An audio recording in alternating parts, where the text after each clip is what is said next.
Yo! On se retrouve pour une nouvelle vidéo qui s'inscrit dans la continuité directe de la précédente qui est la vidéo review des Grip Upside. Donc si jamais vous n'avez pas vu cette vidéo, je vous invite à aller la voir de ce pas pour comprendre tout ce qui va être vu et tout ce qui va être dit dans la suite de cette vidéo. Cette vidéo s'articule autour de deux parties. Une première partie consacrée à un débrief complet de toutes les sessions que j'ai pu faire pour filmer tout ce qui a été fait pour la vidéo review Grip Upside, et une deuxième partie un peu plus personnelle où je vais vous exposer un peu mes actualités du moment et les projets éventuels à venir, les situations, tout ça, et aussi certains sujets un peu délicat, un peu personnel que je me devais de vous expliquer pour que vous compreniez le tout dans son ensemble. Avant de vous laisser avec la partie débrief, je tenais quand même à éclaircir certaines choses concernant notamment la vidéo review Grip Upside, car au moment où je vous parle, entre-temps, la vidéo est sortie. Je tenais à faire le point sur certaines choses, notamment certains retours que j'aurais eus, et aussi, moi, ma propre perspective, ma propre opinion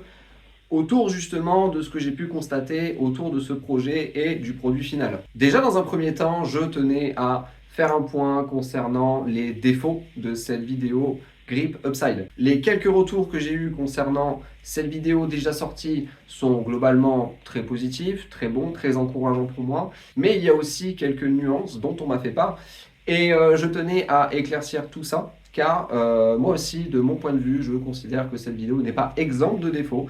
Donc, première chose, les regards caméra. Alors, donc là, tel que je suis en train de vous parler, je suis en train de fixer l'objectif de la caméra et ça donne un côté très intime finalement dans mon propos, dont vous êtes spectateur. Le fait est que quand j'enregistre des vidéos, que ce soit des vidéos assez spontanées en session, etc., mais aussi des parties de ce genre de vidéos où je vais m'adonner à un exercice un peu plus littéral, c'est-à-dire vous faire des introductions, des explications, des conclusions, etc., je ne prépare rien en avance. Comme vous allez le voir pour la suite de cette vidéo, pour la partie débrief, je me suis permis de prendre quelques notes que j'avais à ma disposition qui m'ont permis de plus ou moins organiser tous mes propos dans cette partie débrief. Mais je n'ai aucun plan précis, je n'ai pas de prompteur, je n'ai pas de script purement établi pour vous faire ces introductions et aussi les explications slash conclusions. On est d'accord que toutes ces parties explicatives, introduction, conclusion, etc. Ce sont des choses qui sont faites un peu sur le tas. Donc généralement, je cherche un peu mes mots pour être le plus clair possible, pour être le plus organisé possible dans ma façon d'introduire ou d'expliquer certaines choses. Mais le fait est que, en fonction du contexte et en fonction des conditions, des endroits dans lesquels je me retrouve, c'est un exercice qui est plus ou moins compliqué. La plupart du temps, ce n'est que de l'improvisation. Je m'adonne généralement quand je considère en temps réel que non, c'est n'importe quoi, ce n'est pas bon, je vais recommencer le processus pour réenregistrer à nouveau. Mais la plupart du temps, je suis quand même toujours en train de mouliner pour que ça reste quelque chose de très spontané et pas tout simplement un texte appris par cœur. Et c'est pour ça que je passe pas mon temps à vous regarder comme ça. Voilà, donc ça c'est le premier défaut. Et de vous à moi, je suis mon premier plus grand fervent hater. Donc généralement quand je fais quelque chose, quand je produis quelque chose, notamment ces vidéos pour l'exemple, je suis le premier spectateur à constater toutes les failles, tous les défauts. Et au fur et à mesure des vidéos qui sortent, j'essaye toujours d'améliorer la plupart des choses. C'est pour ça que l'introduction de cette vidéo, j'ai mis beaucoup de temps avant de l'enregistrer, car j'avais déjà fait un proto il y a plusieurs mois de ça. Introduction que j'ai refait, car je n'étais pas satisfait du résultat, mais étant donné que je suis dans une période un peu compliquée en termes de timing alloué pour justement m'occuper des vidéos, et vous allez comprendre par la suite là où je veux en venir, au final j'ai été un peu dans cette obligation de filmer cette introduction, entre guillemets, à l'arrache, alors que j'étais dans un endroit public qui était un skatepark tout simplement. Donc si admettons je ne fais pas de regard pur caméra etc, c'est que une partie de moi-même me dit en temps réel quand je suis en train d'enregistrer des vidéos que c'est légèrement anxiogène quand il y a des personnes qui peuvent se pointer à gauche, à droite, voilà, qui se ramènent sur le spot ou qui sont à un endroit à côté du spot etc. C'est un peu, voilà, c'est un exercice un peu anxiogène. Donc je tenais un peu à mettre en lumière tout ça. Je ne suis qu'un amateur qui fait des vidéos pour déjà mon propre plaisir, mais aussi pour vous proposer un contenu que j'estime ok à regarder dans le fond de la proposition. Dans la forme, c'est vrai qu'il y a beaucoup de choses qui sont perfectibles, notamment ma façon de vous parler et aussi ma façon de m'organiser quand je vous parle pour aller peut-être un peu plus droit au but, faire les choses de manière un peu plus concise. Et j'en viens finalement au deuxième défaut. Vous avez vu, je fais des katas de kung-fu. J'en viens au deuxième défaut qui est la durée de la vidéo. Alors, concernant la durée de la vidéo, j'ai parfaitement conscience que la durée de la vidéo review Grip Upside est beaucoup trop conséquente par rapport à ce à quoi on s'attendrait d'une vidéo review. J'en ai parfaitement conscience. Le fait est que, comme vous l'avez eu en explication de manière très brève pour cette vidéo-là, je vous ai expliqué qu'il y a eu un temps d'arrêt, il y a eu une blessure, il y a eu une phase de reprise, etc. Il y a eu aussi la découverte du parc de Dax, mais ça, j'aborderai ce sujet-là justement dans cette vidéo. Il y a eu pas mal de choses qui se sont passées finalement pendant toute cette période-là. Et moi, de mon point de vue, je considère que vous proposer une vidéo review d'une session one-shot avec un produit, ce n'était pas suffisamment fidèle par rapport à la vision que j'en avais de vous proposer une review entre guillemets la plus complète possible. Même si là on parle de Grip, c'est finalement une review qui est finalement assez sommaire. Je considère que pour vous témoigner finalement une réelle expertise d'un produit, notamment d'un grip, je me dois de skater ce grip-là pendant X temps. Du moins la durée standard, on va dire, la durée de vie standard d'une board. Donc c'est-à-dire une période oscillant entre 2 et 4 mois. Et là, je fais une très grosse moyenne en fonction de la durée de vie de la board de tout à chacun. Voilà. Dans cette optique-là, il m'était donc inenvisageable de vous proposer une vidéo review en one shot ou juste sur une appréciation basée sur 2, 3, 4 sessions max. Pour moi, il fallait vraiment que je pousse le plus possible, le plus longtemps possible pour avoir une vue d'ensemble, c'est-à-dire le produit neuf et le produit usé, ce qui finalement témoigne d'une expérience plus ou moins concrète avec le tout venant qui en viendrait à acheter tel ou tel produit et qui ne le remplacerait pas au bout de 2-3 jours comme un professionnel sponsorisé le ferait. Et étant donné que du fait de cet arrêt et du coup de cette absence sur YouTube, je n'ai pas été productif entre guillemets, en termes de production de vidéos et de sortie de vidéos sur YouTube, c'est une mission que je me suis donnée à moi-même. Je me devais de vous proposer une vidéo finalement conséquente pour finalement témoigner de mon intérêt quant à la production de vidéos, quant à la chaîne, etc. Parce que ce n'est pas la première fois que je m'arrête de sortir des vidéos soudainement, sans explication, etc. pour ensuite faire un retour tonitruant et vous dire « ouais, je suis de retour, machin, les résolutions, etc. » Ce n'est vraiment pas la première fois que ça arrive et systématiquement, à chaque fois que ça arrive, c'est quelque chose qui m'attriste. Car la volonté ultime, suprême, autour de ce projet de chaîne YouTube, c'est de vous proposer une certaine continuité, une certaine cohérence, moi de ma progression, de mes perspectives vis-à-vis du skate, de mon évolution. Et je considère que systématiquement mettre des points d'arrêt liés à des facteurs personnels crée un sacré déséquilibre, crée une stagnation finalement dans l'avancée de ces vidéos, dans l'avancée de certains projets que j'ai déjà et des projets que j'ai déjà évoqués pour cette chaîne. Donc, il m'incombait, en mon sens, de vous proposer une vidéo suffisamment conséquente qui finalement retrace toute la période de skate qui sépare la précédente vidéo, qui teasait finalement la sortie de la vidéo review Grip Upside, qui normalement, je vous le rappelle, devait sortir fin septembre, début octobre 2025. Aujourd'hui, nous sommes en février 2026, la vidéo est sortie là au moment où je vous parle dimanche dernier. Je considère que ce gros temps d'absence m'imposait finalement de vous proposer une vidéo qui est assez longue. Alors certes, on pourrait débattre de la durée et de ce que je vous propose concrètement dans la vidéo. J'aurais pu effectivement m'en tenir à juste vous proposer du skate en essayant d'enlever certaines parties. Et dans la partie finalement conclusion, donc la partie review, j'aurais pu m'abstenir de vous mettre une partie personnelle qui était mon ressenti par rapport à tout ce que je vous proposais pour cette vidéo. J'aurais pu enlever l'anecdote liée au fait que j'ai donné ma board à un gamin, etc. Et juste me contenter de finalement vous partager mon point de vue, mon ressenti vis-à-vis du grip. Et donc là, finalement, vous proposez seulement la partie review du produit. Donc c'est vrai que si on considère tout ça, j'aurais pu effectivement vous proposer une vidéo qui oscillait plus entre les 20-30 minutes plutôt que 40 minutes.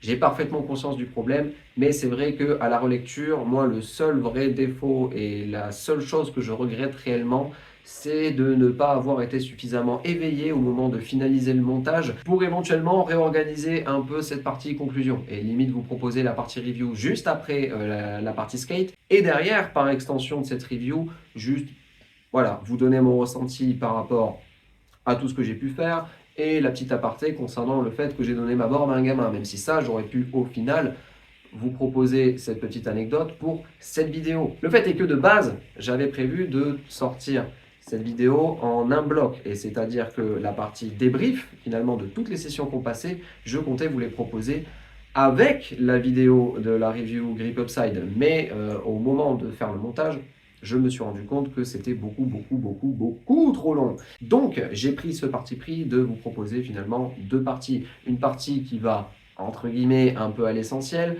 et une autre partie qui est vraiment juste là pour débriefer, et aussi par extension de ça, et là j'en profite, vous donner des news par rapport à mes actualités, mais aussi par rapport aux éventuels projets à venir.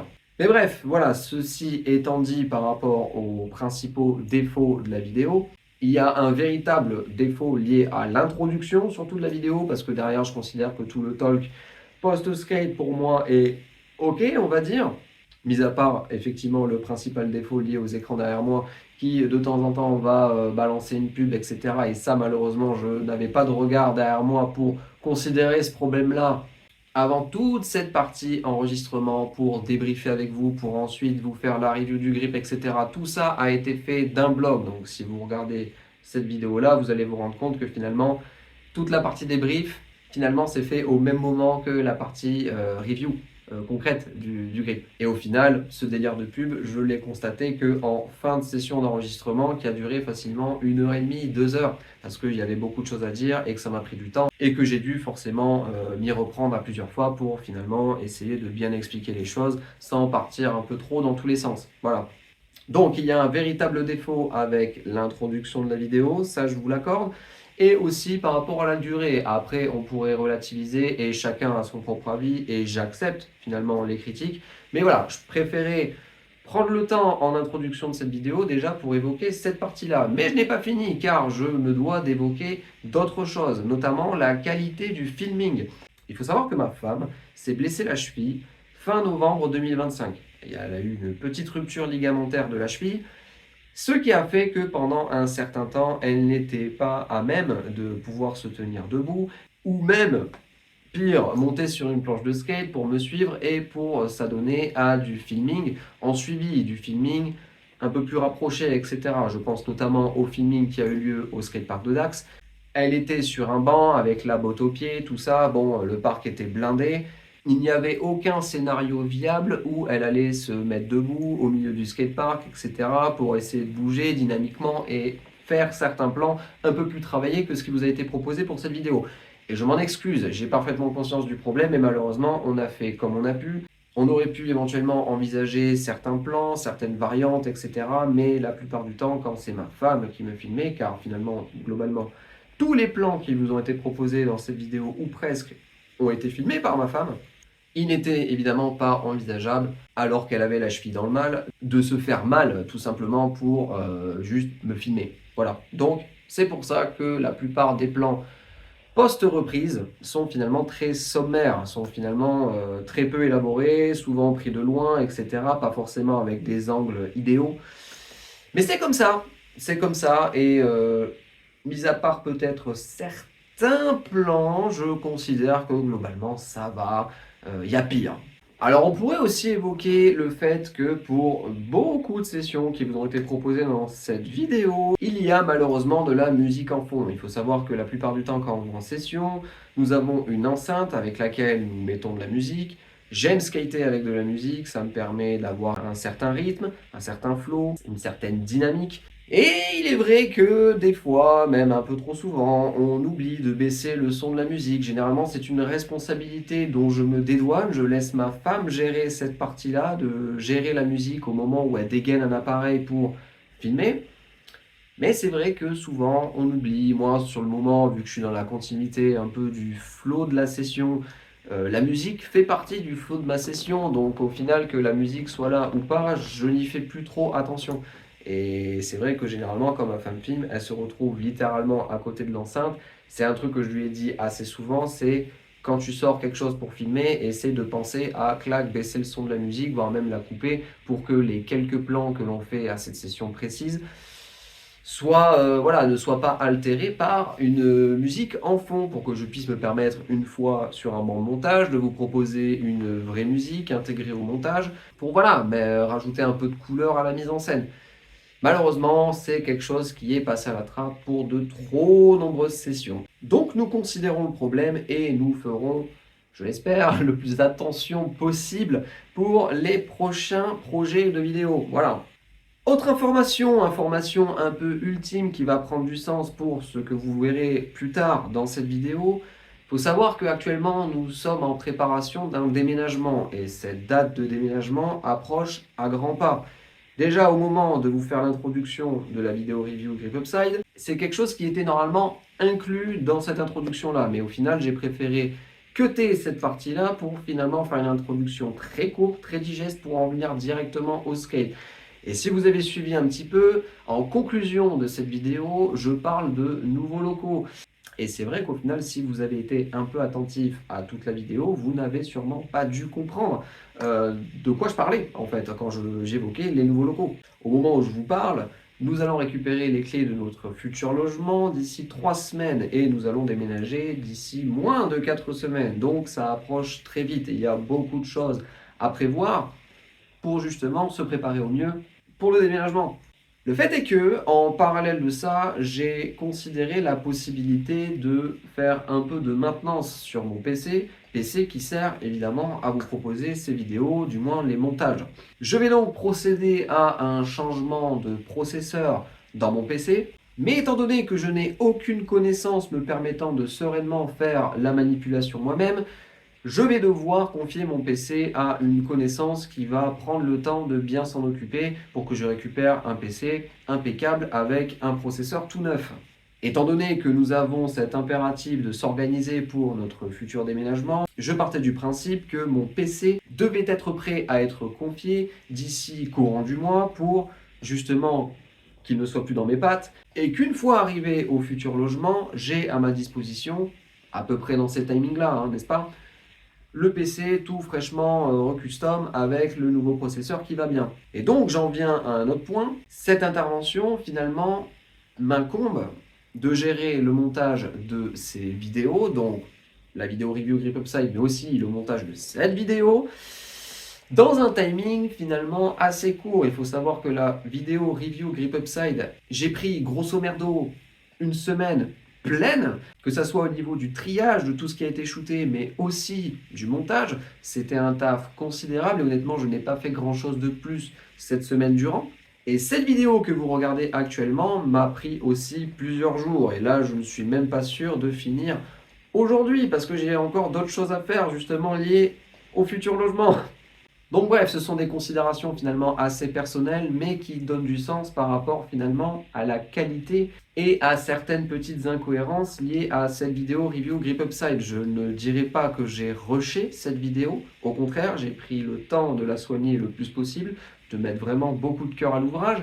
Mais voilà, il y a certaines inhérences qui sont dues au fait que j'ai passé une grosse partie de la semaine en étant fatigué à force de me matraquer sur l'écran du PC, à essayer tant bien que mal de finir ce montage en sachant qu'en cours de process du montage de vidéo, je me suis dit merde, du coup je vais devoir faire une deuxième vidéo, ce qui n'était normalement pas prévu, pour justement vous proposer une vidéo complète, débrief, que finalement j'exploite de manière étendue pour vous proposer aussi un petit peu de talk lié à mes news, à mes actualités, des projets à venir, etc. Et vous parler de choses un peu plus personnelles pour que vous compreniez peut-être un peu plus les choses dans leur ensemble, dans le cadre de tout ce que j'ai pu vous proposer lié au contenu skate, justement.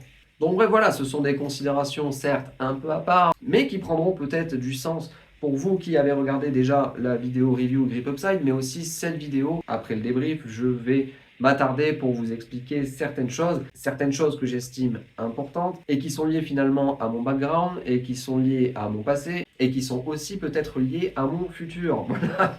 façon un peu bizarre d'introduire les choses, mais on est finalement dans du concret. Donc voilà, je vous laisse avec cette partie débrief qui retrace l'ensemble des sessions qui ont été filmées pour cette vidéo review Grip Upside. J'espère que vous apprécierez. J'ai essayé de prendre le temps pour vous faire ça le mieux que je le pouvais. N'hésitez pas évidemment à me dire en commentaire ce que vous pensez de cette vidéo débrief, car j'estime que vos retours sont quand même important. Donc voilà, transition, je vous laisse donc avec cette partie débrief. Je vous souhaite un bon visionnage et je vous dis à juste après pour la suite de la vidéo.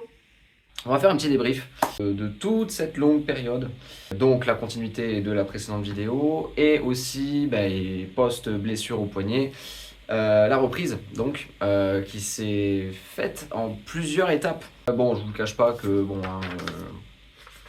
j'ai des notes. Bon, pour en revenir à la continuité de la précédente vidéo, j'étais parti dans un mindset où, pour le bien de cette vidéo, mais aussi pour mon propre bien, mon épanouissement, et pour une reprise en bonne et due forme de mon skate, j'étais parti du principe que un des principaux objectifs était d'essayer le plus possible de skater à des endroits différents. Le parc qui me convient le mieux, le plus à portée, c'est le skatepark d'Assat, qui est à une quarantaine de minutes en voiture. Et c'est vrai qu'en skatant trop souvent, presque la plupart du temps à Assat, j'ai quand même pris certaines habitudes. Je suis rentré dans un délire un peu de confort sur ma façon de skater, sous couvert en plus que la plupart du temps, quand je skatais, c'était en solitaire, à moins de croiser de temps en temps quelques personnes sympathiques, mais globalement, la plupart du temps, c'était des sessions en solo où l'état physique, l'état mental, l'état moral et la motivation, de fait, n'étaient pas forcément au beau fixe. Et ça, ça c'est une rétrospective sur plusieurs années, finalement. Ça me choque toujours, en fait, d'avoir un regard, finalement, en arrière, parce que je constate cette boucle pas vraiment si productive que ça. C'est un peu ma vie depuis plusieurs années. J'ai voulu remédier à tout ça et cette vidéo m'a grandement galvanisé pour me sortir les doigts, si je puis dire ça comme ça. Et donc voilà, j'en revenais au fait de skater le plus possible à des endroits différents. Donc, suite à la précédente vidéo, j'ai refait un peu de shooting à Assat, ça s'est globalement bien passé. Ce jour-là, c'était pas une grosse session de souvenirs, ça remonte maintenant. Je vous en parle, mais ça remonte, donc j'essaye de me rappeler comme il faut les momentum respectifs. Mais c'était pas une grosse session, et en vrai, j'étais plutôt satisfait. J'ai pu quand même faire quelques petites choses sympas ce jour-là, notamment le 5-0 frontboard que j'avais déjà bataillé mais que j'avais pas mis tant de fois que ça, et puis c'est comme beaucoup de choses, et je reviendrai sur ça plus tard, mais comme beaucoup de choses, à chaque fois je me sors une déterre pour batailler quelque chose ou rebatailler quelque chose, mais c'est une fois tous les 4 ou 6 mois, et derrière la session qui suit, finalement je suis soit pas en état, soit pas suffisamment motivé pour revenir me challenger et refaire, finalement réitérer ce nouvel accomplissement, pour finalement, de fil en aiguille, le considérer comme un acquis de plus en plus régulier. Ça, c'est pas du tout mon process de skate depuis plusieurs années, et on est d'accord que ce n'est pas bien. Donc, en suivant cette deuxième session à Assat, j'ai décidé d'aller faire une petite session au skatepark de Jurançon, histoire de tâtonner un peu de la Pira, même si je la porte pas vraiment dans mon cœur, cette Pira, mais aussi faire un peu de flat bar et finalement me déterre un peu sur le gap de 3 marches longues qu'il y a sur place. De base, j'avais comme projet, dans l'extension de cette vidéo, lors de sessions à venir, de petit à petit me déterre un peu plus sur du gap, mais ça ne s'est pas fait, parce que tout le build-up qui va suivre. Globalement, c'était une session plutôt ok, mais le fait de tâtonner un peu du gap m'a rappelé que ça faisait très longtemps que je m'étais pas motivé sur du gap, donc il y aurait encore beaucoup de travail à faire pour récupérer un semblant de ce que je savais faire il y a de ça plus de 10 ans. Mais en vrai, à voir. Je le garde dans un coin de ma tête, parce que tant que c'est pas un gap démesurément fat pour mes capacités mentales comme physiques, J'aime bien le gap, j'aime bien le gap. Si c'est un 3 voire un 4 marches grand max, en vrai, c'est quelque chose que j'apprécie. Et en vrai, je pense qu'il y aurait encore moyen aujourd'hui de tâtonner quelques tricks sur du 3 marches, par exemple. C'est vrai que idéalement, j'aurais un objectif presque utopique de tâtonner un peu du switch varialil sur du 3 marches. Et en vrai, la perspective de ça aujourd'hui, je me dis pourquoi pas. Mais bon, ça, on verra pour la suite de tout ça et si on avance positivement, concrètement. Donc, la session qui suit, retour à Assat et cette fois-ci, ce jour-là, je me suis dit pourquoi pas batailler un peu de backgrind parce que c'est quelque chose que je me suis forcé à apprendre alors que je suis pas du tout à l'aise mentalement avec le principe du backgrind et c'est quelque chose, encore une fois, que je ne répète pas suffisamment assez souvent pour le régulariser, ne serait-ce que mentalement, et mieux me projeter. Alors qu'au final, c'est vrai qu'il y a des jours où je suis beaucoup plus détendu et que je suis finalement assez serein. Le background n'est pas si compliqué que ça. Aujourd'hui, je l'ai compris. Je sais comment ça fonctionne globalement, mais c'est vrai que j'ai toujours un peu cette appréhension en normal. Alors qu'en Switch, bizarrement, j'ai un peu plus de facilité à me lancer dessus, même si encore une fois, c'est quelque chose de pas du tout assez régulier. Donc encore une fois, problème de régularité. C'est ce que je vous disais début d'année 2025 et c'est toujours un peu le cas. Même si, comme je vais vous l'expliquer plus tard, j'ai essayé de remédier à ça au compte-gouttes lors de ma reprise qui a eu lieu plus tard. Donc c'est suite à cette session que je me suis blessé le poignet. Alors pour l'anecdote, je crois que c'était le lendemain de cette fameuse session. Et j'étais aussi de retour au skatepark d'Assat parce que c'était un peu le seul plan viable qui s'est goupillé ce jour-là. Et je sais pas, j'ai voulu faire switch varialil sur la petite pyramide. Le fait est que ce jour-là, j'étais crevé. C'était une journée vraiment très très très très compliquée. J'ai pris une zipette. Et en me rattrapant, je me suis rattrapé sur le poignet. Je suis même tombé, j'ai dégringolé sur sur le bassin. Je me suis décalé le coccyx et tout. Et sur le moment, en fait, j'étais plus focalisé sur le fait de m'être décalé le coccyx, ce qui arrive assez régulièrement depuis quelques années. Donc ça, c'est pas un gros problème, étant donné que j'arrive la plupart du temps à me le remettre en place. Mais c'est vrai que le poignet, sur la fin de session donc, qui a suivi, je sentais que le poignet c'était pas cool. Et le lendemain, sur le lendemain, je me suis dit, ouais, ok, il y a un problème. Le fait est que voilà, j'avais le poignet complètement HS. Donc ça m'a un tout petit peu handicapé sur les semaines qui ont suivi. Et à un point où je me suis dit, non, c'est mort, je vais pas retourner skater parce que la moindre chute, là je sens que mon poignet ne va pas du tout faire le taf.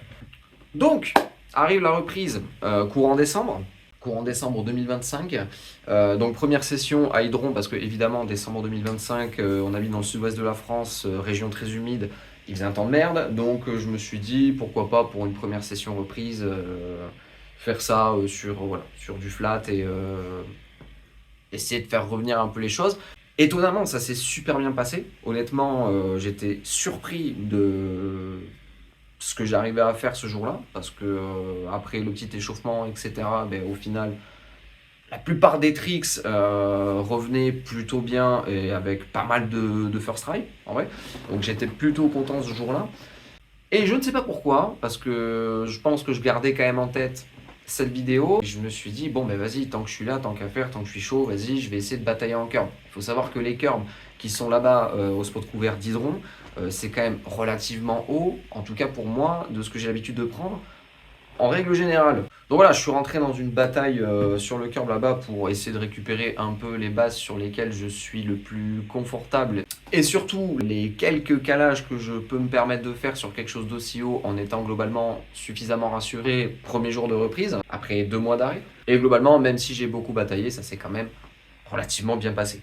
S'en est suivi la deuxième session de reprise, donc avec la découverte du parc de Dax. C'était un peu une journée particulière parce que de base, j'allais à Dax pour rejoindre un ami d'enfance avec qui j'ai skaté étant ado et qui lui aussi s'y remet depuis assez récemment, que vous avez déjà vu dans une de mes précédentes vidéos d'ailleurs. C'était un peu une session particulière. J'ai pu globalement voir le parc dans son ensemble. La partie courbe, honnêtement, j'y suis allé que 10 minutes parce que jour de week-end, c'était un cauchemar, c'était vraiment trop le bordel. Et je me suis essentiellement concentré sur la partie du haut, donc la partie technique. Et honnêtement, j'aurais beaucoup de choses à dire sur le parc de Dax et j'en ferai peut-être une vidéo parce que bon, la vidéo de Joseph Garbacho qui a été faite il n'y a pas si longtemps que ça par rapport à sa découverte du parc de Dax a fait quand même un peu polémique du fait que lui n'a pas apprécié le parc dans son ensemble et a même trouvé qu'il y avait beaucoup d'incohérences dans ce parc-là. Et honnêtement, je suis assez d'accord avec lui et ça aurait été moi, j'aurais été moins tendre en fait. Et encore une fois, je suis quand même assez d'accord avec le feeling en tout cas qu'on ressent quand voilà, il regarde un peu le parc et quand il essaye un peu de se situer là-dedans et de faire des trucs. Donc voilà, bref, il y aurait des choses à redire sur ce parc. Et honnêtement, en faire une vidéo, je pense que ça serait relativement intéressant parce que voilà, pour moi, le parc de Dax, même si c'est très cool pour les Dacois qu'ils aient enfin une surface sur laquelle vraiment pratiquer sérieusement, si vraiment je devais résumer mon avis, ce serait que c'est un énorme gâchis de budget. Voilà, mais bref. Ça, j'en reparlerai éventuellement dans une autre vidéo. Mais voilà, deuxième session de reprise à Dax où j'ai pu m'adonner à une reprise en curb. Et bon, globalement, ça allait. Voilà, je sentais que j'étais rouillé, je sentais que c'était dur de monter sur le curb, mais en vrai, ça allait. J'ai pu faire mes bases sur lesquelles je suis entre guillemets le plus à l'aise. Franchement, c'était sympa. Bon, le constat, c'est quand même que après avoir tout revisionné de ce que j'avais filmé, etc. pour cette vidéo, les nollie grind, les nollie front grind, il faut vraiment que je les rebosse. Parce que honnêtement, le process mécanique, déjà moi, ressenti, je le trouve pas fou. Et visuellement, ça m'inspire pas. Et je sais que j'ai déjà pu faire des nollie front grind beaucoup plus qualitatifs que ça, beaucoup plus loqués et sharp. Et honnêtement, c'est quelque chose que va falloir que je rebosse sérieusement. Même si, je vais en revenir sur les curbs de Dax, mais le fait est que ça faisait 2 mois que j'avais pas skaté et ça faisait donc 2 mois que je n'avais pas fait de curb. Et sur le moment, bon bah du coup j'ai pris le curb qui était entre guillemets le plus bas pour faire revenir un peu tous mes grinds, etc. Mais sur le coup, je me suis pas rendu compte que les curbs étaient quand même plus hauts que par exemple celui d'Assat sur lequel je pratique le plus souvent. Et c'est la session d'après au retour à Assat où je me suis rendu compte que merde en fait le curb est bas. Parce que j'avais encore la session dans les pattes précédentes à Dax. Finalement, ma perspective a complètement changé parce que justement, les curbs moyens du skatepark de Dax sont des curbs à taille entre guillemets standard. Et que bah, par exemple le curb d'Assat est quand même vachement bas. Donc c'est sûr que c'est bien pour se rassurer, pour tester certaines choses, etc.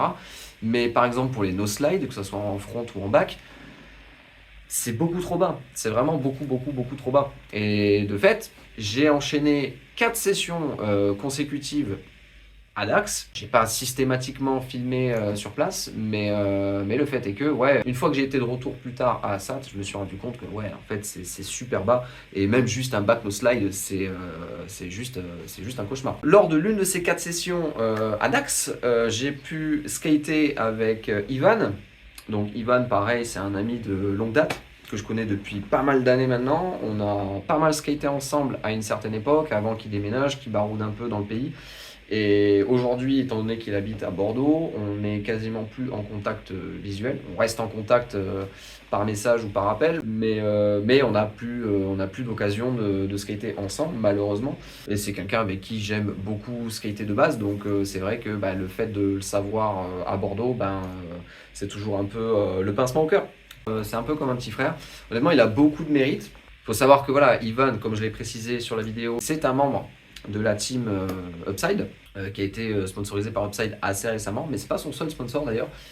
J'ai plus les références de ses autres sponsors, mais il y a un shop aux alentours de Bordeaux qui le sponsorise aussi. Et vraiment, il est très très bon. On a beaucoup bossé ensemble pour peaufiner un peu son skate.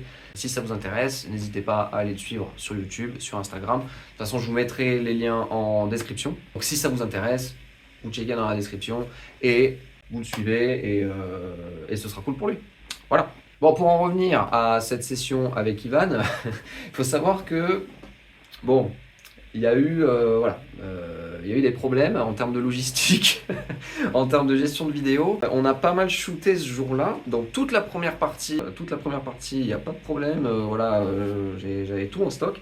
Mais par contre, concernant la deuxième partie, quand on est allé se retrancher sur notre curb, eh bien en fait je ne sais pas ce que j'ai fait, mais j'ai perdu facilement la moitié des shoots sur ce curb là, malheureusement, et c'est pour ça que vous avez le nollie backtail en piètre qualité, car j'ai réussi par miracle à récupérer cette vidéo via une conversation Instagram avec ma mère.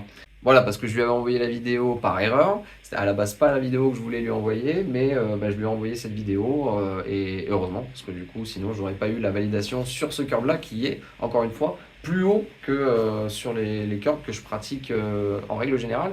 Donc, pour le coup, voilà, le nollie backtail sur une hauteur comme ça je commençais à ressentir que voilà, je faisais vraiment pas assez de nollie pour me tracter et grimper, aller chercher le backtail. Donc, pareil, à bosser, même si, bon, voilà, les nollie backtail tout mignons à la con, ça commence à être plus ou moins régu. Bon, même si c'est pas slidé, etc. En vrai, ce serait à travailler, mais bref. Alors, ce jour-là, parmi les shoots qui ont été perdus, j'ai aussi bataillé ce jour-là le back no slide nollie show it out, que j'ai déjà filmé pour de précédentes vidéos. Mais bon, là en l'occurrence, on a beaucoup bataillé sur ce curb-là. C'est que Ivan pratique énormément de curb aussi, et il était comme moi en mode what the fuck, le curb il glisse pas, alors qu'on avait waxé nos boards, on avait waxé le curb, et en vrai ça ne marche pas. Et autant pour moi, on pourrait dire ouais, mais tu mets pas assez d'appui et tout ça. Ivan, on peut rien lui dire. Ivan, lui, il met l'appui qu'il faut, et vraiment, lui pour le coup, il sait vraiment ce qu'a été les curbs à sa manière. Et vraiment, on est rentré dans une bataille. Et moi, le back no slide nollie show it out, vraiment, j'ai bataillé. Je me suis sévèrement ramassé, je me suis pris un blocage du diable sur ce curb-là. Et j'ai vu ma vie défiler, honnêtement. Je suis tombé. Oh, vous voyez les extraits là. Mais pareil, en piètre qualité, parce que du coup, c'est aussi un clip que j'ai dû récupérer sur WhatsApp. Mais ouais, honnêtement, je me suis quand même fait assez peur ce jour-là. En fait, j'ai vraiment, au moment de rentrer en collision avec le curb, j'ai juste tiré un peu ma tête en arrière. Et en fait, c'est le pec c'est le pec gauche qui a tout pris. Et c'est pas passé loin non plus de la clavicule. Et je pense vraiment que si c'était pas juste mon pec qui avait pris, je pense que ça aurait fini à l'hôpital qui se trouve juste à côté du skatepark. Voilà. Bon voilà, perte de nombreux shoots. J'avais bataillé le back no slide nollie show it out. Qu'est-ce que j'ai bataillé d'autre aussi? J'avais mis un switch front no slide qui était first try et très propre. Et pour le coup, malheureusement, pareil, perdu dans les abysses de je ne sais où.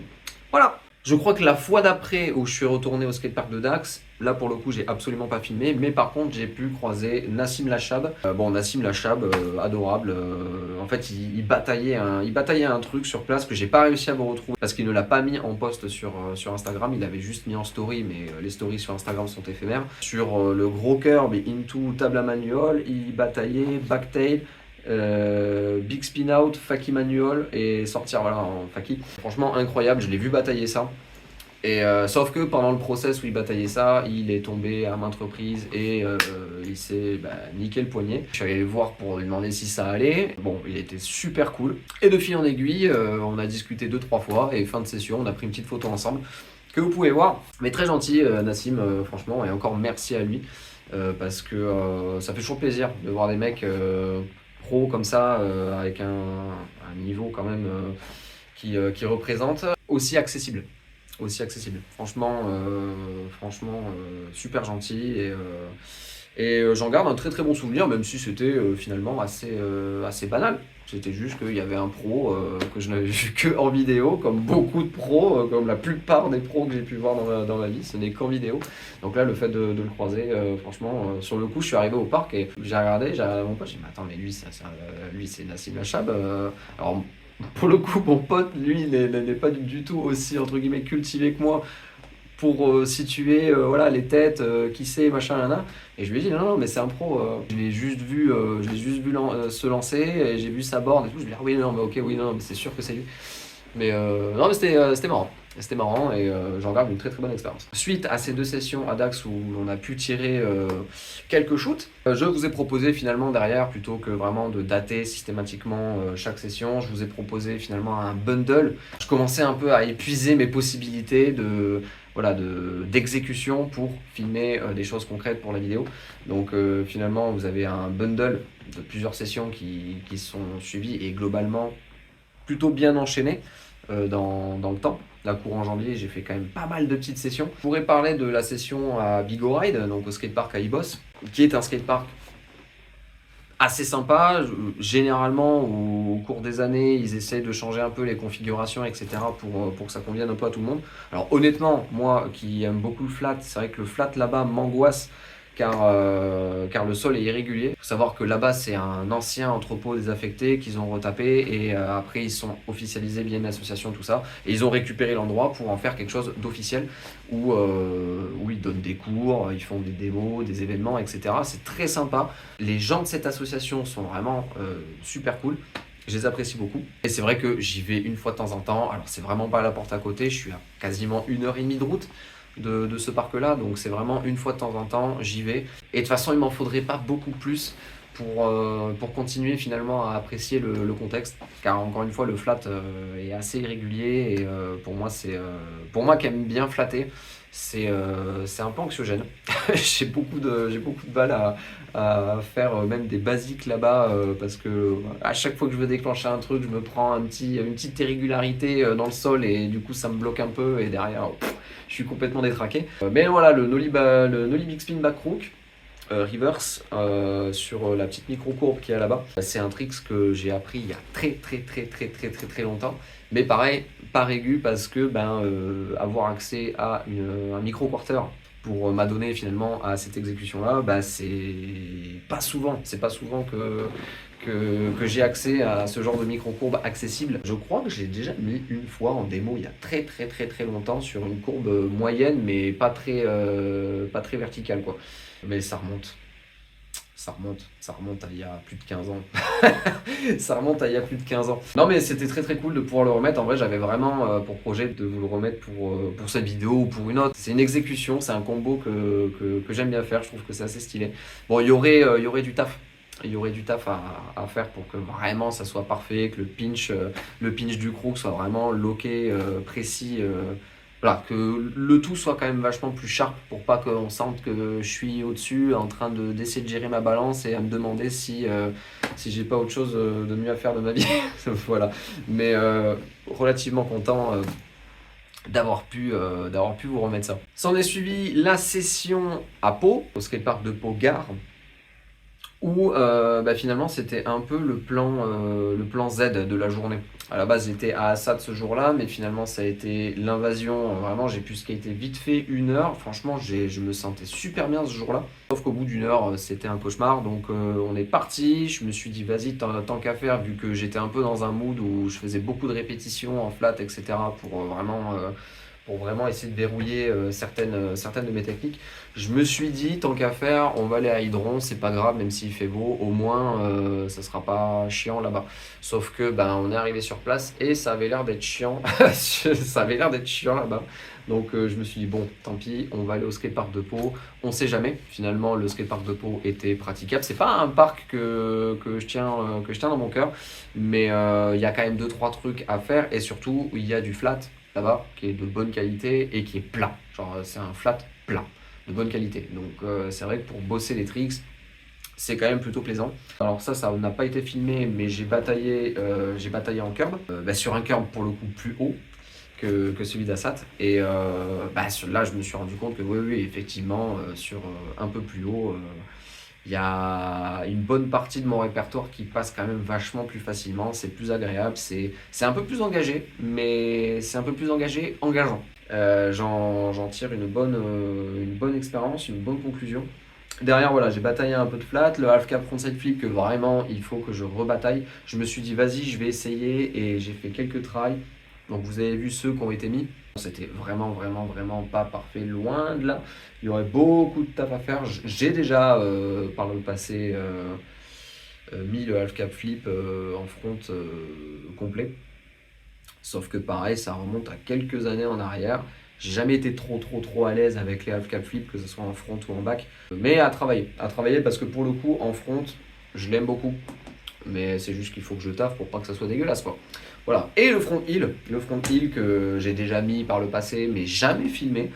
Et là, ça m'a pris 4 tries pour le faire complet comme ça. Mais en fait, le truc, c'est que voilà, pour en revenir à ce que je vous ai un peu teasé au début, avant ces explications-là, en fait, à ce moment-là, j'étais dans une période où je me suis dit, au niveau de tes sessions, il faut que tu sois plus régulier, plus méthodique et que tu te contentes pas d'un one-shot. Au moins pour les bases, les trucs vraiment, voilà, j'ai une connerie, le flip, le switch au lit, le heal, etc., etc. En fait, tous ces tricks-là, vraiment, essaie de les répéter jusqu'à ce que tu sois vraiment à 100% satisfait du résultat. Alors, c'est un truc que je fais pour certains tricks, déjà, depuis longtemps, mais que certains tricks. Et là, vraiment, je suis rentré dans un délire où à chacune de mes sessions, le switch heal, le nollie heal, qui sont quand même un peu plus techniques dans ma tête en termes de process pour y arriver, bah, je me suis dit, vas-y, si t'es pas satisfait trop à 100% du résultat, refais-en, jusqu'à vraiment avoir un résultat et voire même une régularité du genre 2-3 fois d'affilée, même s'ils sont pas parfaits, mais si tu les mets d'affilée, c'est que ça progresse en termes de régularité d'exécution. Et là, j'étais vraiment dans cette période-là où j'amorçais finalement un peu ce process-là. Et finalement, je m'en retrouvais quand même relativement plus engagé dans mes sessions plus physiques aussi. Je skatais du coup avec une cadence plus soutenue que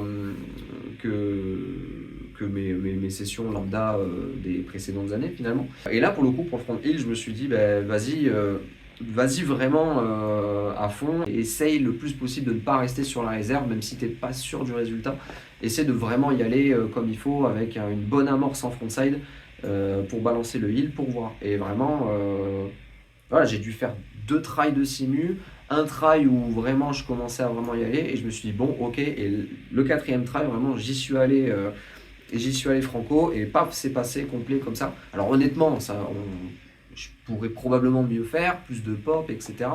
Je pourrais peaufiner à ce niveau-là, mais le fait de faire un front heel comme ça au bout du 4e try, sur le coup, j'étais trop content et je me suis dit, c'est cool, le taf récemment mis en place pour vraiment être un peu plus physique, impliqué dans mes sessions, ça commence à payer. Et pour pas vous le cacher, ce déclic, je l'ai eu un peu en parallèle de la découverte des vidéos Road to PSL de P-Rod. P-Rod qui est un de mes skaters favoris all time. Et le fait de le voir vraiment se remettre un peu à jour physiquement, techniquement, etc. pour se préparer au vu d'une compétition qui va avoir lieu dans pas longtemps, au moment où je vous parle. Franchement, je me suis dit, il a bientôt 40 ans, il a la déterre, il est méthodique et tu sens une exigence finalement physique pour tout ce qu'il aspire encore à faire en vue de se jeter sur un gap, que ce soit moyen, voire un gros gap, hein, parce que là, le projet, c'est vraiment s'entraîner pour faire du gap assez costaud quand même. Et pour son âge, franchement, moi j'ai trouvé ça super inspirant. Et vu que c'est un skater que j'ai toujours adulé depuis que je l'ai découvert étant jeune, vraiment voir ces vidéos-là m'ont quand même sacrément inspiré dans cette démarche de bosser, d'être beaucoup plus dans la répétitivité productive et pas juste à chaque session, juste refaire en one shot chaque trick ce que je sais faire. C'est que vraiment, des fois, je me mets des marottes. Là, il y a une des dernières sessions que j'ai fait où le heel, je me suis vraiment tabassé à en faire beaucoup. Et en parallèle du switch heel, donc je faisais vraiment des allers-retours où je faisais heel, switch heel, pour vraiment avoir un rendu qui me parlait le plus possible. Alors le heel, c'était vraiment pour avoir un rendu de feeling où je me sentais ok à 1000% au-dessus de ma board et que vraiment il y avait une cohérence et de fait retrouver un peu les heels que j'avais il y a plus de 15 ans. Et en switch, c'était plus un taf, une bataille pour essayer de me réguler le haut du corps pour que ça soit un peu plus cohérent, que je sois un peu moins braqué, penché d'un côté, tout ça, pour gommer un peu les imperfections dues au fait que je skate en switch. Voilà, donc c'est quand même 2 tafs un peu différents. Je n'ai pas la prétention de dire que je bosse mon switch heel comme je vais bosser mon heel, mais finalement, dans le fond, il y a quand même cette idée en marche que je veux réguler le plus possible un aspect, pour moi en tout cas en termes de ressenti, le plus cohérent possible et que quand je le vois en vidéo, ça me semble le moins dégueulasse possible. Bon, de fait, après cette session à peau, pour une session qui suivait. Alors, je suis pas sûr pour le coup que c'était la session juste après. Mais en tout cas, voilà, la session que vous avez pu voir qui suivait, c'était le retour à Hileron, encore, parce que, qui dit hiver dit temps de merde. Finalement, pour cette vidéo, vous avez quand même vu beaucoup d'hydrons. Et d'ailleurs, je me rends compte aussi que j'ai fait le gros forceur sur les fakie flips. Pour réguler mes flips en normal, je bosse beaucoup mes fakie flips. Et si généralement j'ai un très bon feeling en fakie, du coup mes flips en normaux vont être quand même un peu plus cohérents, un peu plus efficients. Mais je me rends compte quand même que pour la vidéo, j'ai fait le gros forceur sur les fakie flips. Mais bref. Du coup, retour à Hydron avec le switch front no slide qui finalement est passé assez rapidement. Alors en plus, c'était finalement assez complexe de le faire à cet endroit précis, car du coup ça me demandait de faire une sortie latérale derrière moi en switch, donc autant vous dire que c'était un peu dur de vraiment me le visualiser d'avance, mais finalement c'est pas passé en tant de try que ça, donc je suis quand même relativement content, même si évidemment le corps dans sa globalité est absolument pas parfait en termes de comportement, mais j'étais quand même relativement content de cette exécution. Derrière, je me suis sorti la déterre de passer le switch heal par-dessus mon sac. C'est quelque chose qui est déjà passé il y a 2 ans et demi, 3 ans, je crois. J'essaierai de vous ressortir l'extrait si je peux le faire. Mais depuis, plus jamais. Et parce que sur le coup, c'était quand même une épreuve. C'était quand même une épreuve. Et franchement, le fait de mettre redéterre là-dessus et que ça passe en pas tant de try que ça. J'aurais pas le nombre exact de try. Mais le premier qui est un peu dégueulasse, honnêtement, il est passé assez rapidement et derrière j'ai un tout petit peu bataillé pour le refaire le plus proprement possible. Et finalement, au moment de le faire clean, j'étais super content et quand j'ai vu la vidéo, je me suis dit merde, en fait c'est dégueulasse. Mais bref, ça c'est que mon avis, il y en a beaucoup qui me diront ah putain, mais switching quand même par-dessus ça, c'est cool. Et en vrai, il est pas si dégueulasse que ça. Moi, honnêtement, je trouve qu'il est vraiment imparfait de fou. Je le trouve roquette. Enfin, vraiment, je le trouve pas beau. C'est pour ça que derrière, voilà, quand je vous dis, j'ai taffé là récemment sur les heals, les switch heals, etc., c'est que j'essaie le plus possible de gommer ces aspects-là qui, moi, me dérangent personnellement. Tout ça pour en revenir à ce taf de régularité, d'être un peu plus exigeant physiquement, un peu plus cadencé dans ma façon de faire. Et à ce moment-là, une fois que je l'ai passé, je me suis dit, putain, merde, en fait, ça paye. J'aurais pas eu cette intention de le passer, une intention concrète pendant une session, il y a 6 mois. Par exemple, il y a 6 mois, j'étais pas du tout assez engagé sur ma façon de faire pour faire une session globalement complète avec plein de petites batailles, etc. C'est vraiment pas le premier truc que j'ai bataillé lors de cette session pour finalement en venir à être suffisamment en canne pour me motiver à faire ça. Et c'est là que je vois que voilà, c'est le taf que je fais sur ma board, mais aussi à côté pour essayer d'avoir un peu plus de récupération, une meilleure qualité de sommeil, etc. Je vois que petit à petit, ça paye, qu'il y a du résultat, et pour le coup, je suis très content parce que c'est encourageant quoi, pour la suite. Alors, suite à ce switch heal, il y a eu le switch ollie par-dessus l'obstacle que j'ai finalement grosso merdo doublé par rapport à ce que je passe d'habitude pour juste m'entraîner et faire un peu de régularisation de pop. Et il s'avère que vous n'avez pas la version complète de l'histoire à ce sujet-là. Sur la vidéo, quand je passe le switch ollie, en fait, je passe derrière un autre obstacle. Sauf que initialement, je me suis déter à passer par-dessus cet autre obstacle qui était peut-être 5 à 10 cm plus haut. Et de fait, c'est une hauteur que j'ai déjà passée en switch et que même j'ai passé en ollie, à peu de choses près. Mais ça remonte à il y a plusieurs années. Et sur le coup, quand j'ai vu 2 mecs passer en switch, je me suis dit, vas-y, j'étais en train de faire le switch heal à ce moment-là, j'ai dit à ma femme, vas-y, je fais le switch heal et après je vais faire le switch ollie par-dessus ça. Sauf que au bout de quelques tries, je me suis pris la board dans la gueule. Voilà. En fait, plus exactement, je me suis catapulté la board dans le bras qui a rebondi dans mes dents. Et heureusement qu'il y a eu l'amorti de mon bras avant que ça vienne dans mes dents, parce que si je me l'étais pris direct dans les dents, pour le coup, je pense que ça aurait aussi fini à l'hôpital.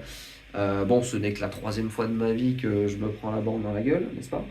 La première fois, c'était il y a très longtemps, il y a facilement 16 voire 17 ans. Et la 2e fois, c'était il y a grosso merdo 2 ans, peut-être un peu plus, où je me suis catapulté sur un switch grind frontboard, sur le curb d'Assat, où j'étais trop en arrière et je me suis catapulté la board dans la dent ici, qui aujourd'hui est fausse, hein, parce que je me suis littéralement découpé la dent en deux.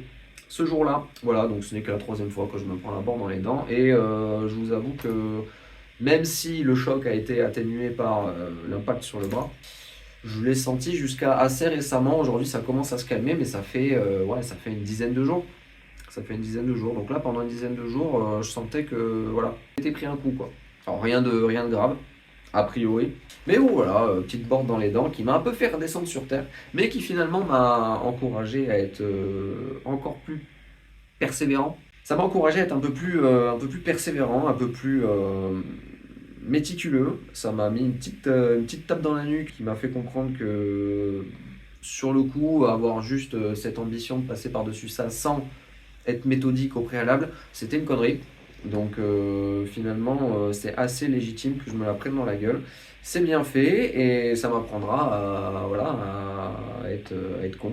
À être con et à me jeter sur des trucs comme ça sans me préparer, sans me rassurer, sans me conditionner.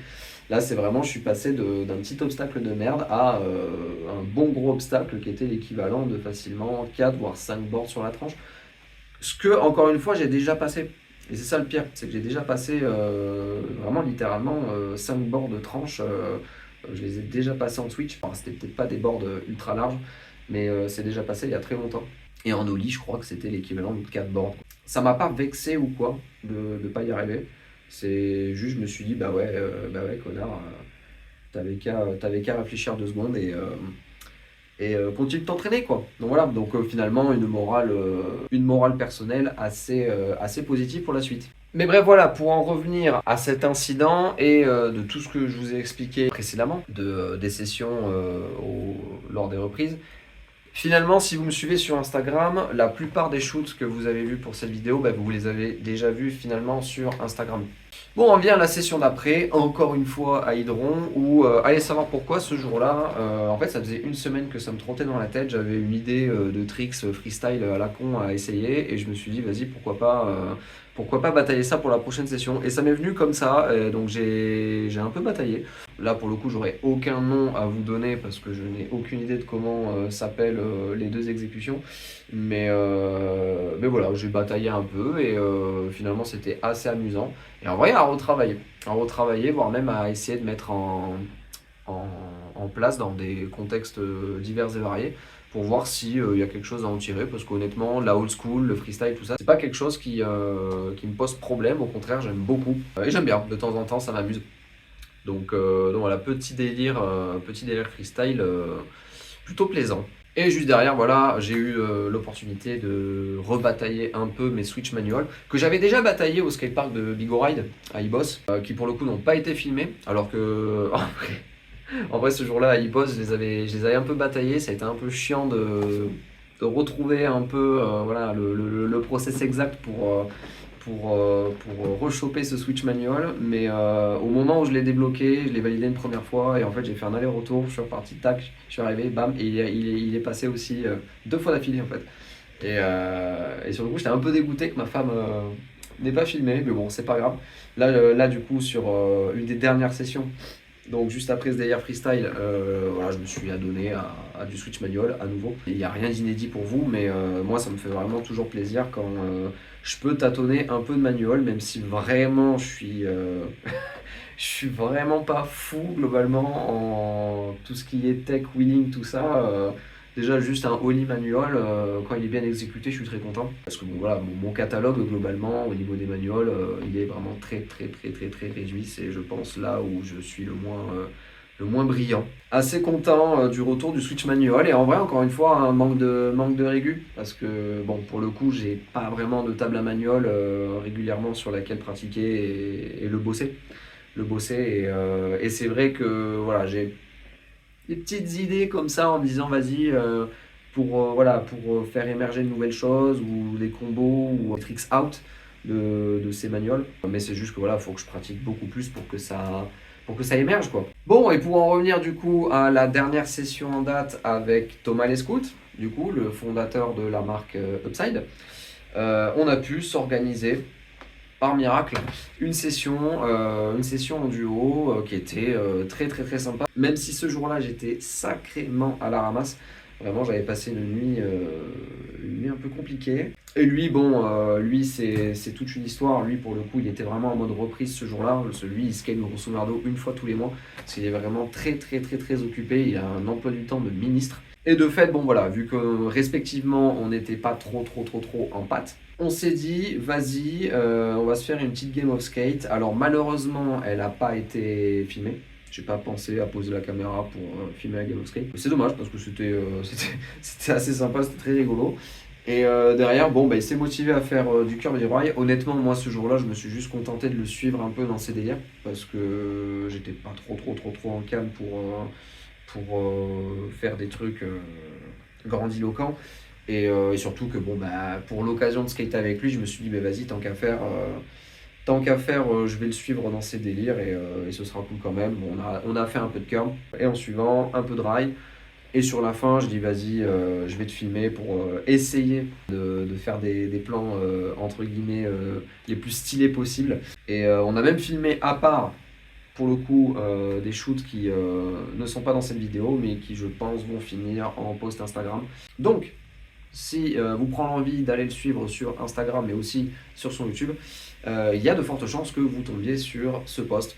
Et en vrai, j'étais quand même plutôt fier de mon filming à ce moment-là, même s'il a failli me foutre sa board dans les dents aussi. Et c'était très drôle. En vrai, c'était très drôle. Et je sais pas si ça fera partie du cut, mais il y a une board qui est partie et moi j'étais devant et je suis parti en arrière, je suis tombé. Mais bon, c'était drôle. Bon, voilà, c'est tout ce que j'avais à dire par rapport à toutes ces sessions précédentes. Et si je devais résumer finalement et en venir à l'essentiel, moi pour le bilan de ces derniers mois passés, post-blessure, reprise, etc. Ce nouveau mindset, on va dire un peu débloqué pour la plupart de mes sessions assez récentes. Cette cadence un peu plus soutenue lors de mes sessions, c'est vraiment quelque chose qui paye petit à petit. Je dois dire aussi que ça m'a donné un peu plus de perspective, notamment sur certains trucs que j'ai essayé de batailler tant bien que mal au cours de tout ce filming-là pour cette vidéo-là. Des choses qui n'ont pas abouti, évidemment, sinon vous les auriez vues, mais qui feront probablement le sujet d'autres vidéos vraiment spécifiques à chacune de ces batailles. Je pense notamment au laser que j'ai pu batailler à plusieurs reprises, que ce soit en Pyra comme en flat, mais aussi le switch hard. Et en fait, il faut savoir que c'est deux tricks que je mettais il y a très longtemps. Donc voilà, je pourrais rajouter aussi que malheureusement, si je devais débriefer tout ce que j'ai pu faire pour cette vidéo, je garde quand même une réserve, un petit sentiment de déception car malheureusement je me suis blessé en cours de process. Donc il y a eu tout ce process de reprise qui a fait que j'ai un peu j'ai un peu dû relancer la machine, etc. Donc ça m'a un peu coupé dans mon élan qui était quand même plutôt bon suite à la précédente vidéo. Et malheureusement j'ai pas pu pousser autant les potards de ce que j'aspirais à vous proposer pour essayer le plus possible de vous proposer quelque chose d'inédit en essayant d'aller dans des endroits divers et variés. Malheureusement, j'ai loupé finalement un automne qui était relativement ensoleillé du fait de ma blessure au poignet pour reprendre en plein hiver tout le process de reprise qui m'incombait de faire. C'est mon ressenti par rapport à ce que je vous propose pour cette vidéo. C'est quand même relativement modeste, même si je suis quand même assez fier de certains trucs que j'ai pu vous faire. Donc voilà, j'espère que vous avez apprécié cette partie débrief. Ça m'a quand même pris un certain temps de vous ficeler ça de la façon la plus digeste possible pour que ça reste intéressant à regarder. Je vous laisse maintenant avec la deuxième partie de cette vidéo où je prends un peu le temps de vous expliquer la situation globale, notre déménagement, mais aussi une éventuelle transition, de futurs projets qui auront une éventuelle incidence par rapport au contenu de cette chaîne, mais aussi le pourquoi du comment, les origines, tout ça. Voilà, il y a beaucoup de choses à dire, donc j'espère que vous apprécierez la démarche de vous expliquer tout ça. Voilà, bon visionnage. Comme je vous l'ai expliqué en introduction de cette vidéo, je suis en train de préparer un déménagement. Et la date du déménagement approche à grands pas. Et de fait, ce déménagement dans un logement qui sera, je l'espère, normalement dans un environnement plus calme, plus serein, va me permettre potentiellement de reprendre certaines activités que j'avais mis de côté il y a de ça certains temps. Car pour vous expliquer un peu tout ça, et je vais essayer d'être le plus concis possible. Il faut savoir que de base, cette chaîne YouTube n'est qu'une extension d'une ancienne activité que j'avais en tant que YouTuber et streamer, mais pour le coup, dans un contexte gaming. Et il faut savoir que je me suis adonné à cette activité pendant 6 ans, notamment la dernière année dans ce logement, là où je vous parle encore actuellement. Mais le fait est que pendant plusieurs années, au cours de cette activité-là, j'ai eu beaucoup de problèmes de voisinage, beaucoup de problèmes du coup contextuels qui faisaient que ça vampirisait un peu mon activité, ça me mettait dans un état assez mauvais, que ce soit moralement comme physiquement. Et le fait est que ça a été relativement compliqué pour moi de maintenir, comme j'espérais le faire, cette activité dans les meilleures conditions possibles. Et voilà, lors de ma dernière année d'activité, on a emménagé dans ce logement et de base, cette pièce m'était réservée, si je puis dire ça comme ça, pour que je puisse avoir un cadre vraiment très viable pour cette pratique-là, notamment pour les enregistrements, mais aussi pour les streams, etc., pour avoir un environnement qui était quand même un peu plus propre. Et voilà, je sois tranquille, parqué à un endroit, pour que ça se passe pour le mieux. Donc beaucoup d'attentes arrivées dans ce logement-là. Ça s'est pas du tout passé comme prévu. Il y a eu beaucoup de complications. Et le fait est que voilà, ça a été les montagnes russes moralement pour tanker les conditions de vie de manière générale dans ce logement-là, mais aussi bah, du coup le contexte qui était très compliqué, très bruyant, avec bah, du coup un rapport de voisinage qui est parti juste beaucoup trop loin. Et malheureusement, en fait, ça c'est un truc qui a pris beaucoup trop d'ampleur dans notre vie commune avec ma femme. Parce qu'on a connu ça pendant des années dans plusieurs logements en fait, et vraiment on n'a pas eu de chance. Je pars du principe que voilà, moi j'ai vécu toute ma vie en appartement et étant plus jeune, j'ai pas eu ces problèmes-là d'environnement. C'est pas comme si j'avais vécu toute ma vie en maison et que du jour au lendemain je vivais en appartement et que je me rendais compte de la réalité de vivre un peu collé aux autres, quoi. Problème de voisinage qui n'était pas de mon fait. Les problèmes étant majoritairement des nuisances et parfois du harcèlement que nous avons subi de jour comme de nuit et qui ont eu de lourdes conséquences sur notre quotidien, notre santé, mais aussi sur mon activité de l'époque qui s'en retrouvait chaotique du fait d'un état moral et physique déplorable, d'où l'arrêt de celle-ci. C'est une situation qui nous affecte toujours autant, la situation n'ayant pas changé depuis. Nous en sommes aujourd'hui à 10 années à vivre dans des environnements qui vampirisent notre quotidien. Les temps de repos véritables sont beaucoup trop rares, ce qui a eu pour conséquence me concernant d'être dans un état systématique d'anticipation et ainsi de sérieux troubles du sommeil, 3 à 5 heures par nuit, durant de trop longues années. Suite à cet arrêt brutal d'une activité très importante dans ma vie, j'ai passé les années qui suivent à essayer de prendre du recul, à faire en sorte d'être le moins possible affecté par cette fatalité systématique qui nous valait un sabordage récurrent de nos projets de vie, allant des moments simples du quotidien comme se projeter sur une activité pour le lendemain. Ce conditionnement de fatigue physique et morale chronique a évidemment eu un impact sur mon skate. Les années ont passé et j'ai malheureusement subi petit à petit les conséquences de ces conditions de vie, ce qui m'a valu d'être moins performant, souvent ailleurs. J'ai constamment dû gérer un état global déplorable et cette intention malgré tout de maintenir à flot mon activité liée au skate. J'ai donc pris la décision, arrivé à mes 30 ans, de revoir complètement mon hygiène de vie, allant de l'alimentation à une activité physique la plus régulière possible. C'était pour moi le seul moyen de compenser cette impossibilité de pouvoir pleinement me reposer et de lutter contre les affres du temps. Il n'a pas toujours été simple de maintenir le cap, et à l'image du skate, il était impératif pour moi d'être le plus régulier possible afin de ne pas perdre pied. C'est donc dans ces conditions que j'ai développé cette chaîne, qui a été un moyen pour moi de faire le deuil de cette ancienne activité, à laquelle j'étais profondément attaché. Un prétexte supplémentaire qui alimenterait ma combativité et mon refus d'abdiquer face à une fatalité trop présente dans nos vies. Mais la réalité est que je n'ai jamais vraiment fait le deuil de cette ancienne activité, arrêtée contre mon gré. Je pense que vraiment pendant toutes ces années et tous ces logements différents, on a juste eu vraiment pas de chance avec ma femme. Et j'espère vraiment que pour le prochain logement, la réalité sera tout autre.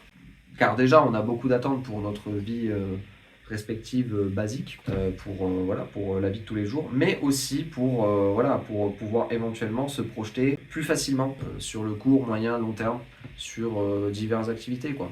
Comme je vous l'expliquais par rapport à ma précédente activité, moi, arrivé Au bout d'un an dans ce logement-là, j'ai juste complètement craqué moralement et j'ai dit vas-y, stop, j'arrête.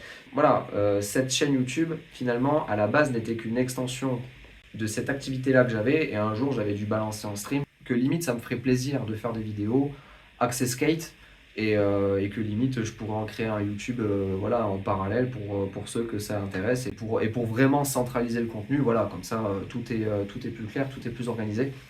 En parallèle, j'avais aussi monté un YouTube lié à la musique que j'avais repris un peu dans la même période.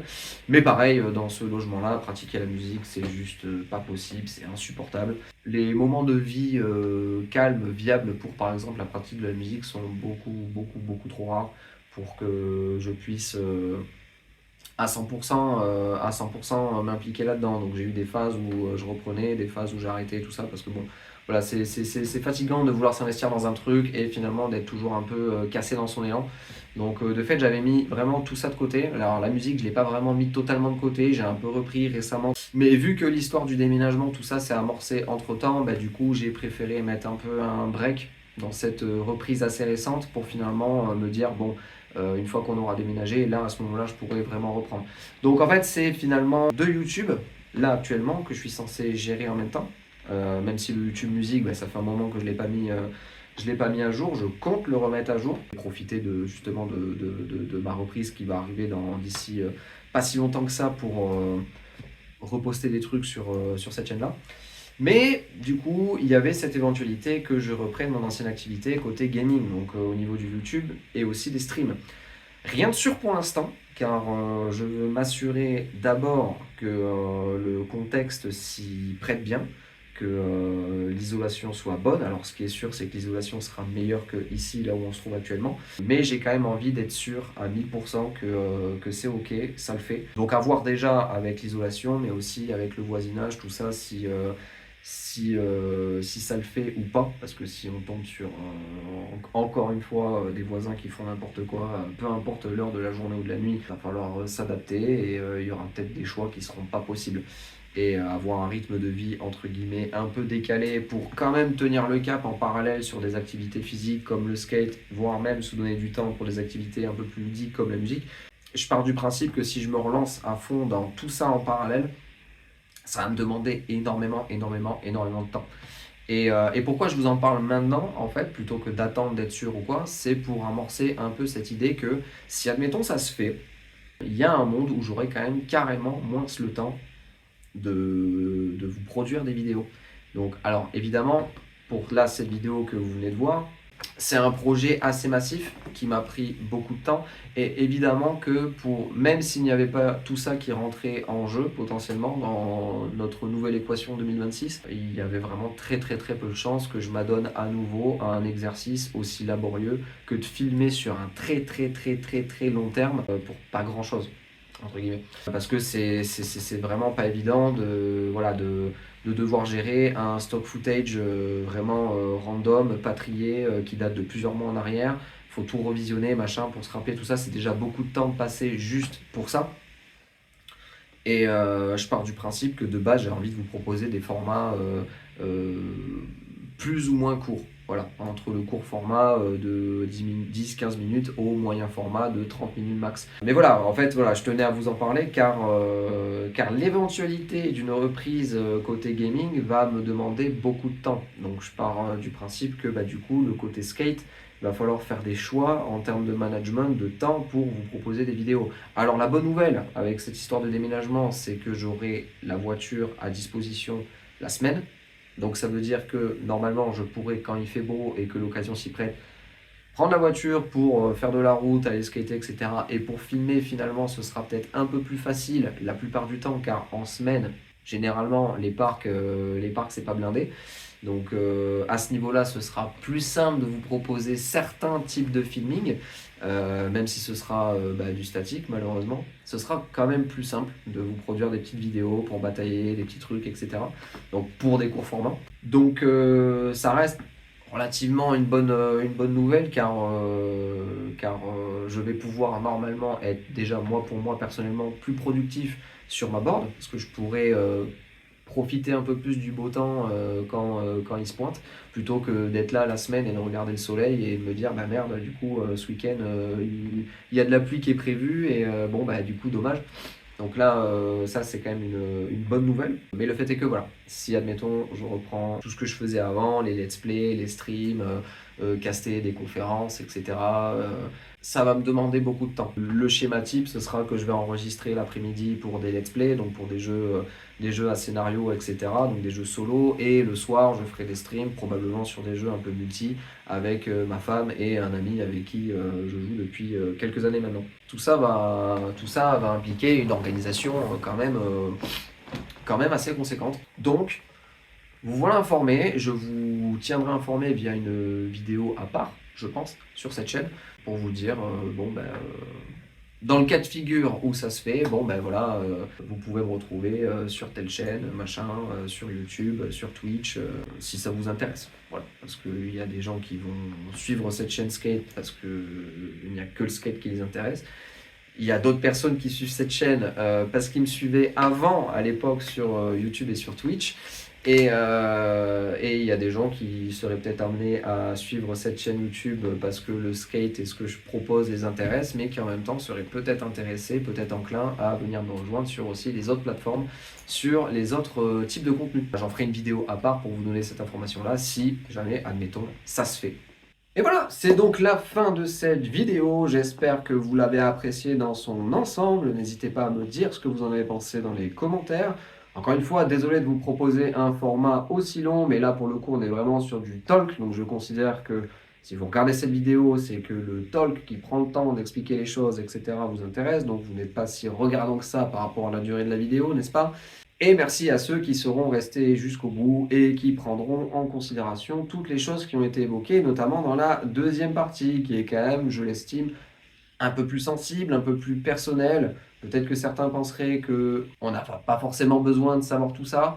Moi, j'estime que ça fait partie de mon background et que ça justifie aussi pas mal de choses par rapport à ma façon de skater, le problème de régularité dans mes sessions skate, etc. Je considère que toutes ces informations-là permettent de prendre un certain recul par rapport à mon évolution, par rapport à ma stagnation, par rapport à divers problèmes que j'aurais pu rencontrer. C'est important, en tout cas pour moi, donc c'était important que de manière spontanée finalement je me livre à vous via cette vidéo finalement. Voilà, donc j'espère que vous avez apprécié la démarche et je vous dis, je l'espère du coup, à très bientôt, probablement dans les prochains locaux pour la prochaine vidéo. Et j'ai déjà des idées en tête pour des tricks, voilà, pour des formats, etc. Donc vous inquiétez pas, j'arrête pas, je vais pas lâcher le morceau. On reste fort, voilà. Je vous fais des bisous et je vous dis à très bientôt. Salut tout le monde.